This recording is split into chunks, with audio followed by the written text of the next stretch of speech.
এই দুনিয়াতে একদল মানুষ যাদের দিকে তাকালে আল্লাহর কথা স্মরণ হয়ে যায়, যাদের দিকে তাকালে নবীজির কথা স্মরণ হয়ে যায়।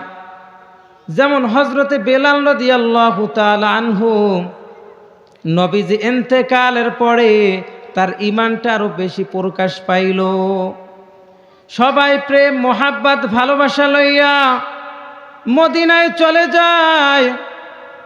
হযরতে বেলাল রাদিয়াল্লাহু তাআলা আনহু নবীর প্রেম মোহাব্বত ভালোবাসা লইয়া মদিনা ছেড়ে মদিনার বাইরে চলে যায়। মনের ভিতর প্রশ্ন জেগে ওঠে, সবাই মদিনায় যায় ভালোবাসা লইয়া, আর বেলাল মদিনা ছেড়ে মদিনার বাইরে যায়, তো এটা কেমন মোহাব্বত ভালোবাসা? প্রশ্ন আসে না? বাবাজিরা আমার, আল্লাহর নবী যখন ইন্তেকাল করলেন, ইন্তেকাল করার পরে হযরতে বেলাল রাদিয়াল্লাহু তাআলা আনহু গাঠুরি মাথায় লইয়া নবীজির রওজার পারে দাঁড়াইয়া চোখের পানি ছেড়ে কান্নাকাটি করে আর বলে, আল্লাহর হাবিব, এই মদিনার রাস্তা দিয়ে আমি হাঁটতাম, আমার পিছনে পিছনে আপনি নবী হাঁটতেন, আমি আজান দিলে আপনি নবী ইমামতির দায়িত্ব পালন করতেন। এখন এই রাস্তা দিয়ে হাঁটবো, আর কখনোই আপনি নবী মদিনার অলি গলি দিয়ে হাঁটবেন না। আমি আজান দিলে আপনি আর মসজিদে ইমামতির দায়িত্ব পালন করবেন না। এমন মদিনায় আমি আর থাকব না। আল্লাহু আকবার।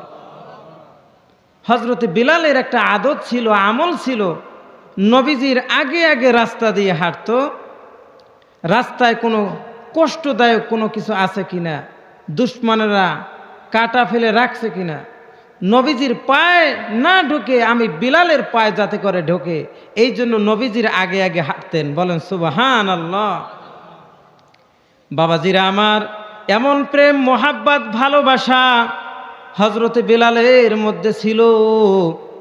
বেলাল রাদিয়াল্লাহু তাআলা আনহু তিনি বলছেন, এই মদিনার রাস্তা দিয়ে আমি আর হাঁটবো না, এই রাস্তা দিয়ে আল্লাহর নবী আর কখনো হাঁটবে না, সেই রাস্তা দিয়ে আমি আর হাঁটবো না, আমি আর মসজিদে আজান দিব না, কারণ এই মসজিদে নববীতে আল্লাহর নবী আর ইমামতির দায়িত্ব পালন করবে না, আমি আর এই মদিনায় থাকবো না।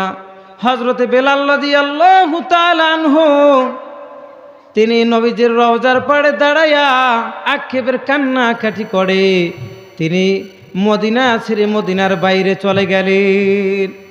বহুদিন পর্যন্ত হযরতে বেলালের খবর নাই। হযরতে বেলাল রাদিয়াল্লাহু তাআলা আনহু বহুদিন পর্যন্ত তিনি মদিনায় নাই। 6 মাস পরে আল্লাহর নবী স্বপ্নের মধ্যে দেখা দিলেন, বলে দিলেন, বেলাল রে, তুই কেন মদিনায় আসো না?